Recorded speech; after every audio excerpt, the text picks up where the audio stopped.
Shiv Shakti an eternal saga season 2 part 3। Shiv अब भी अपनी आंखें बंद किए गाड़ी में ही बैठा था कि उसका फोन एक बार फिर बजा। उसने अपने फोन की ओर देखा और उस कॉल को रिसीव कर कान से लगा लिया। हेलो। ठीक है। शिव ने बस ये 2 शब्द कहे और फोन बंद कर गाड़ी कपूर मैंशन की ओर बढ़ा दी। इस शनिवार उसकी और परंपरा की सगाई होने जा रही थी।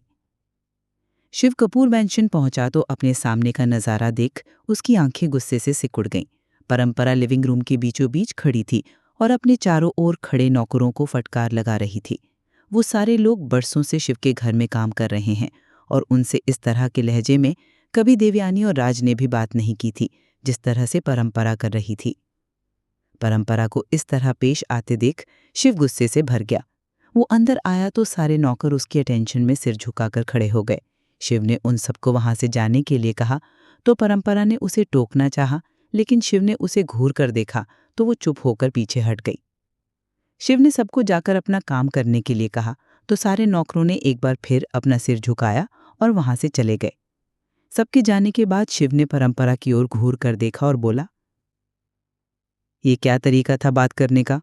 शिव की आवाज में भयानक तरह का गुस्सा था।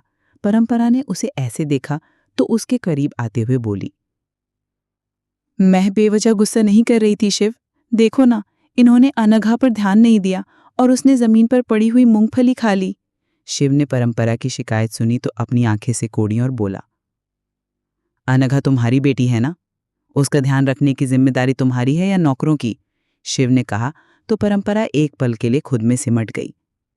लेकिन शिव, वो अभी शिव के सामने और तर्क रखने जा ही रही थी कि शिव को अपने पैर पर 2 छोटे छोटे हाथ महसूस हुए। उसने झुककर देखा तो आदिराज उसके पैरों से लिपटकर खड़ा उसकी ओर देखकर पापा पापा का जाप कर रहा था। आदिराज को देखकर शिव का दिल पिघल गया। उसने झुककर उसे अपनी बाहों में उठाया और उसे अपने सामने करते हुए बोला, तुम वहां क्या कर रहे थे? शिव की आवाज अचानक से ही बदल गई थी। आदिराज ने अपने पिता को स्नेह से बात करते देखा तो खुशी से फूला न समाया और शिव के चेहरे को पकड़ने के लिए अपने हाथ चलाने लगा। उसकी हरकतें देखकर शिव के अंदर असीम स्नेह भर गया। उसने आदिराज को अपने सीने से लगाया तो आदिराज ने अपने नन्हे हाथों में उसका चेहरा भरा और मुस्कुरा दिया। परंपरा ने शिव को आदिराज के साथ यूं खेलते देखा तो आगे बढ़ी और लाड दिखाते हुए बोली, एडी बीबी, मम्मा के पास आओ। परंपरा ने आदिराज को शिव की गोद से लेना चाहा तो वो ठिनकने लगा और उसने शिव के इर्द गिर्द अपनी बाहें कस दी। शिव ने उसकी पीठ पर हाथ रखा और परंपरा की ओर देखकर बोला, वो अभी मेरे साथ रहना चाहता है? तुम जाकर अनघा का ध्यान रखो, शिव ने कहा और आदिराज को लेकर कमरे की ओर बढ़ गया। परंपरा उसे जाते हुए देखती रही, फिर उसे पीछे से पुकारते हुए बोली, शिव, तुम सुमेह से मेरी ड्रेस लेकर आए? परंपरा की आवाज प्यार से भरी हुई थी। शिव ने पलटकर उसकी ओर देखा और इनकार में सिर हिलाते हुए बोला, ये मेरा काम नहीं है, किसी से बोल दो या सहेरिया को फोन कर दो, वो भेज देगा, शिव ने कहा और परंपरा के जवाब का इंतजार किए बिना ऊपर अपने कमरे में जाने के लिए बढ़ गया। शक्ति अस्पताल पहुंची और सबसे पहले डॉक्टर से मिलने गई जो भूमिका का इलाज कर रही थी। डॉक्टर ने उसे अंदर आने के लिए कहा और उसे कुर्सी पर बैठने का इशारा किया। शक्ति ने डॉक्टर को थैंक यू कहा और उसके सामने जाकर बैठ गई। डॉक्टर ने भूमिका की फाइल उठाई और उसे पढ़ते हुए बोली, शक्ति आंटी का इलाज मुश्किल होता जा रहा है। मैं जितना कर सकती हूँ कर रही हूँ, लेकिन बहुत सारी ऐसी चीज़ें होती हैं जिनके लिए पैसा खर्च करना ही पड़ता है, डॉक्टर रोशनी ने कहा तो शक्ति का मुंह उतर गया। उसने नज़रें नीचे की और बोली, मैं जानती हूँ डॉक्टर, लेकिन इस समय तुम्हारे पति इतने पैसे वाले हैं शक्ति, क्या वो आंटी के इलाज के लिए पैसे नहीं देते? रोशनी ने एकदम से पूछा तो शक्ति सकपका गई। उसने कातर नजरों से डॉक्टर की ओर देखा और बोली, हमारे बीच कुछ गलतफहमियां हैं जिस वजह से, लेकिन आप चिंता मत कीजिए।